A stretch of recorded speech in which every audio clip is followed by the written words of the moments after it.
ذکر۔ ابو موسیٰ رضی اللہ عنہ روایت کرتے ہیں، نبی کریم صلی اللہ علیہ وسلم نے فرمایا، اس شخص کی مثال جو اپنے رب کو یاد کرتا ہے اور جو اپنے رب کو یاد نہیں کرتا، زندہ اور مردہ جیسے ہے۔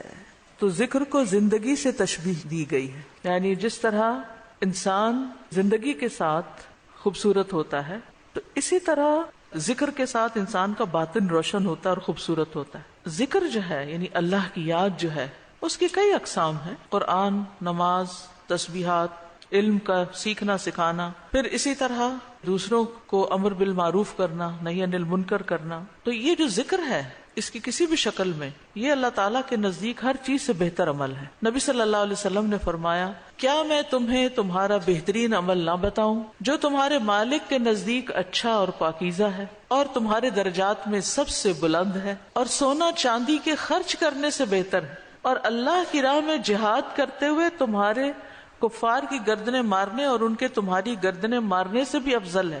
صحابہ نے عرض کیا، کیوں نہیں؟ آپ نے فرمایا، اللہ تعالیٰ کا ذکر، چاہے آپ نماز میں کر رہے ہیں، نوافل میں کر رہے ہیں، تلاوت قرآن کے ذریعے کر رہے ہیں، تعلیم قرآن کے ذریعے کر رہے ہیں، تسبیحات کے ذریعے کر رہے ہیں، درود شریف پڑھ رہے ہیں، کسی بھی طرح کھڑے، بیٹھے، لیٹے، چلتے پھرتے، فارمل وے میں، انفارمل وے میں، جہرن اور سرن، جس شکل میں بھی آپ اللہ کو یاد کرتے ہیں، تو اس کی اتنی زیادہ فضیلت ہے، بہت افضل عمل ہے۔ اسی طرح رسول اللہ صلی اللہ علیہ وسلم نے فرمایا، بہترین عمل یہ ہے کہ جب تم دنیا سے رخصت ہو تو تمہاری زبان اللہ کے ذکر سے تر ہو، اور یہ اسی وقت ہو سکتا ہے جب ہمیں ہر حالت میں ذکر کرنے کی عادت ہو، یعنی ذکر جو ہی چھوٹے تو ہمیں کمی سی محسوس ہونے لگے کہ کچھ رہ گیا ہے، کچھ چھٹ گیا میرے ہاتھ سے، وہ خالی پن فوراً محسوس کر لیں ہم۔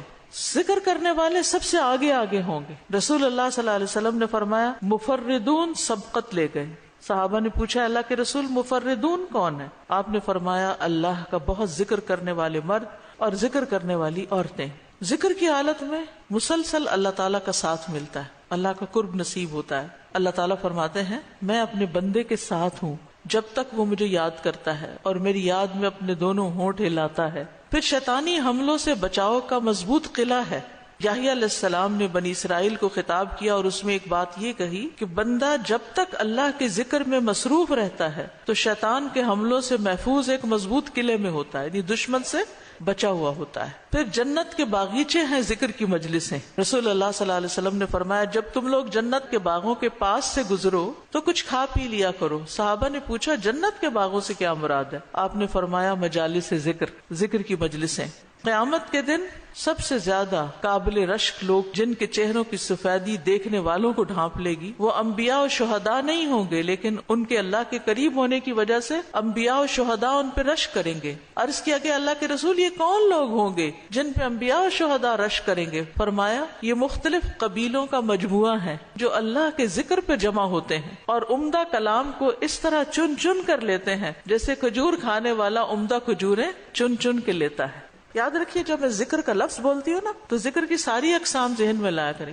صحابہ کرام نبی صلی اللہ علیہ وسلم کی مجالس میں جو بیٹھ کے علم حاصل کرتے تھے اس کو بھی ذکر کی مجلس سمجھتے تھے۔ ذکر نہ کرنا باعث حسرت ہے۔ نبی صلی اللہ علیہ وسلم نے فرمایا، جو لوگ کسی جگہ پر مجلس کریں لیکن اس میں اللہ کا ذکر نہ کریں اور نبی صلی اللہ علیہ وسلم پر درود نہ بھیجیں تو وہ ان کے لیے قیامت کے دن باعث حسرت ہوگی۔ اگرچہ وہ اجر و ثواب کی بنیاد پر جنت میں داخل ہو جائیں گے، لیکن انہیں حسرت ہوگی کہ ہم نے یہ وقت کیوں گنوا دیا۔